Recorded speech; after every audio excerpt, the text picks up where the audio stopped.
Assalamualaikum warahmatullahi wabarakatuh. Halo teman-teman semua.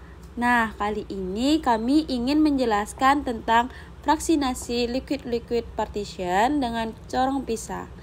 Sebelumnya, kami ingin berterima kasih kepada dosen pengampu kita, yaitu Bapak Apoteker Hayul Fadli Magister Sains.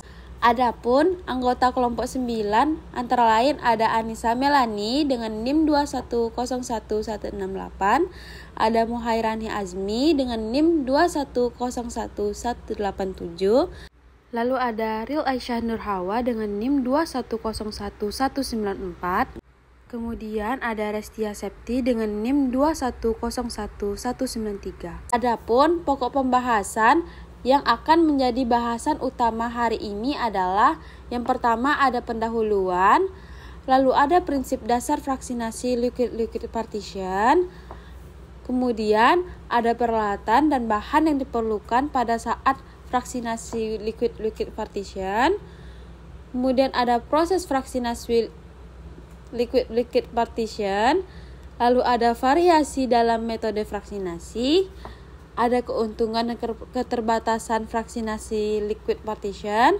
lalu ada keamanan dan kesehatan dalam penggunaan metode ini, lalu ada juga studi kasus dan contoh aplikasinya. Lalu pertama masuk ke pendahuluan, di mana fraksinasi adalah pemisahan antara zat cair dengan zat cair berdasarkan tingkat kepolarannya. Fraksinasi cair-cair ini merupakan suatu metode yang paling umum digunakan, karena pemisahan dengan metode ini menggunakan dua cairan perlarut yang tidak bercampur sehingga senyawa yang diinginkan dapat terpisah. Adapun perbedaan dengan metode fraksinasi antara lain, yang pertama ada fraksinasi padat cair, di mana fraksinasi padat cair ini merupakan metode senyawa-senyawa yang ditarik dari padatan ke dalam cairan ekstraksi. Lalu, yang kedua ada fraksinasi cair-cair yang mengisolasi senyawa-senyawa dalam fase cair dari campuran cair.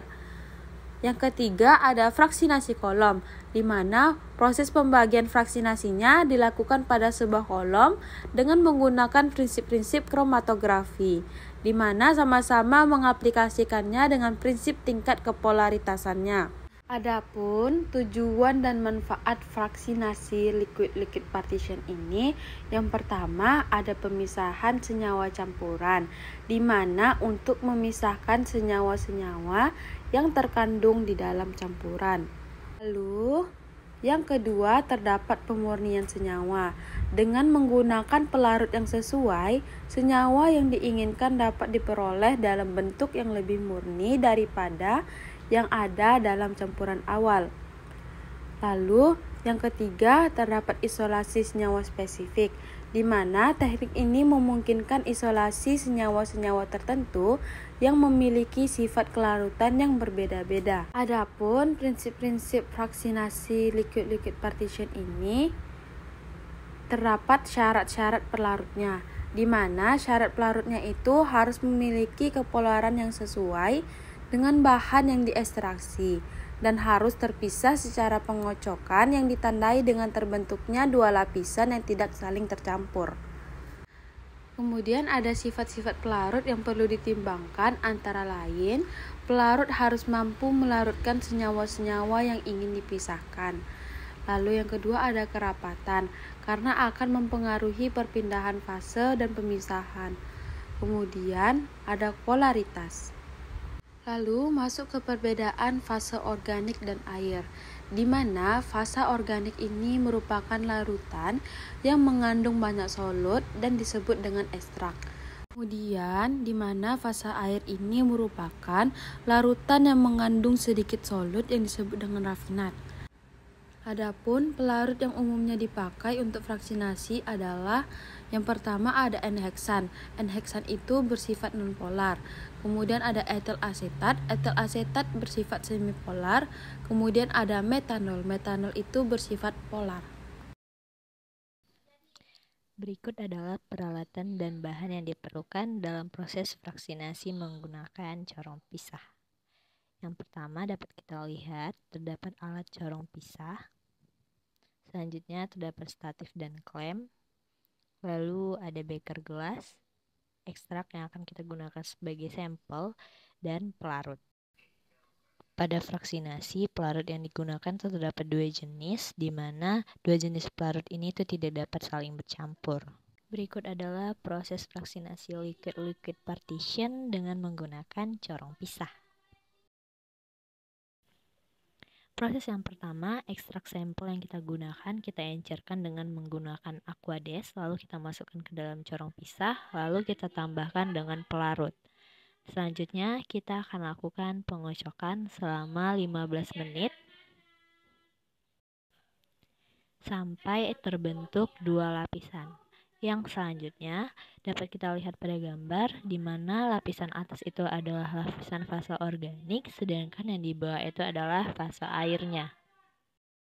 Setelah terbentuk dua lapisan ini, selanjutnya kita lakukan pemisahan. Yang pertama yang akan kita pisahkan atau kita titrasikan yaitu adalah air, di mana merupakan lapisan paling bawah. Hasilnya akan kita tampung ke dalam beker gelas.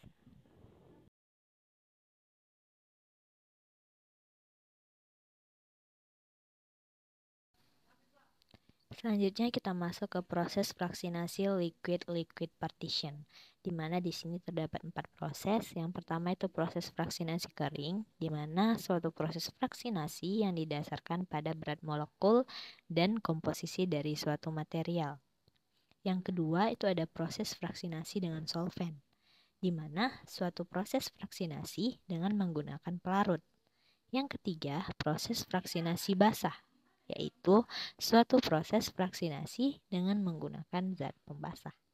Yang keempat ada proses fraksinasi dengan pengembunan. Proses fraksinasi yang didasarkan pada titik didih dari suatu zat atau bahan sehingga dihasilkan suatu produk yang kemurniannya tinggi.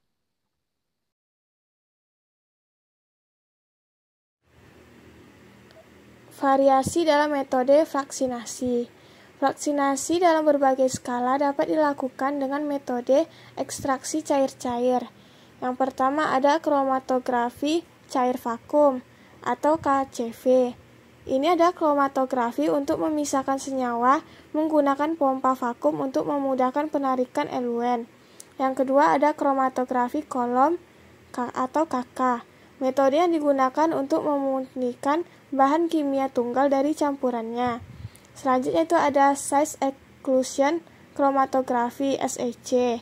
Ini adalah metode kromatografi yang memisahkan analit hanya berdasarkan ukuran. Yang keempat ada solid phase extraction atau SPE. Ini adalah cara preparasi sampel yang sangat selektif. Selanjutnya itu ada modifikasi proses fraksinasi. Yang pertama yaitu ada fraksinasi cair-cair terbalik, adalah sebuah proses pemisahan yang digunakan dalam kimia untuk mengambil satu zat terlarut dari fase cair ke fase cair lainnya. Yang kedua yaitu ada ekstraksi cair-cair dengan pemisahan fase terbalik, adalah modifikasi dari proses ekstraksi cair-cair yang lebih kompleks. Dalam proses ini dua fase cair yang digunakan memiliki karakteristik yang berbeda dari ekstraksi cair-cair biasa. Biasanya salah satu dari fase cair adalah fase polar seperti air, sementara yang lainnya adalah fase nonpolar atau pelarut organik. Selanjutnya itu ada aplikasi pada berbagai bidang. Dalam bidang kimia organik seperti pemurnian senyawa dan ekstraksi minyak. Dalam bidang kimia farmasi seperti pemisahan obat-obatan dan pemisahan senyawa bioaktif. Dalam bidang kimia lingkungan seperti pemurnian air dan pemisahan sampel. Dan dalam bidang kimia analitik seperti analisis sampel dan pemurnian sampel. Nah, selanjutnya itu ada keuntungan dan keterbatasan metode fraksinasi liquid-liquid partisi.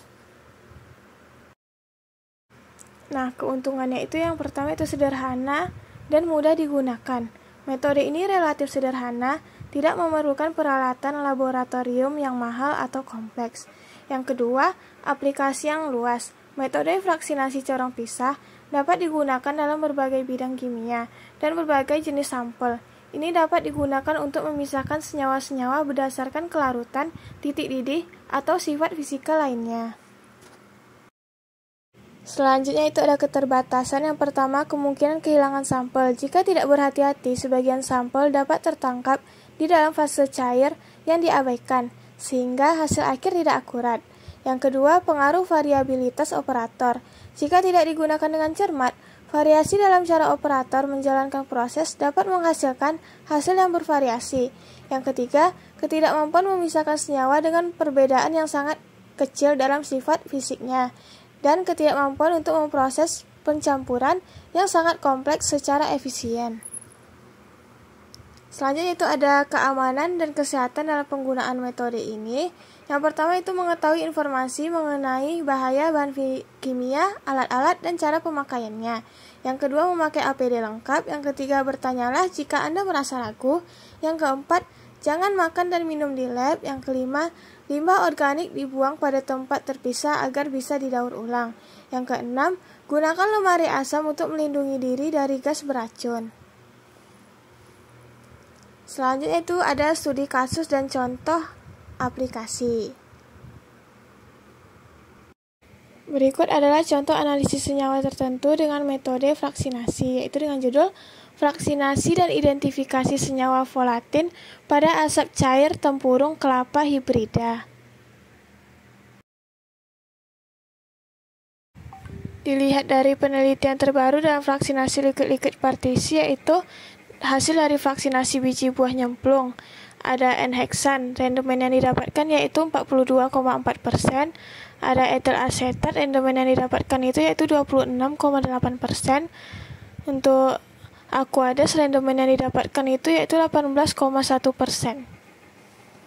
Sekian presentasi dari kelompok kami, kurang lebihnya kami mohon maaf. Assalamualaikum warahmatullahi wabarakatuh.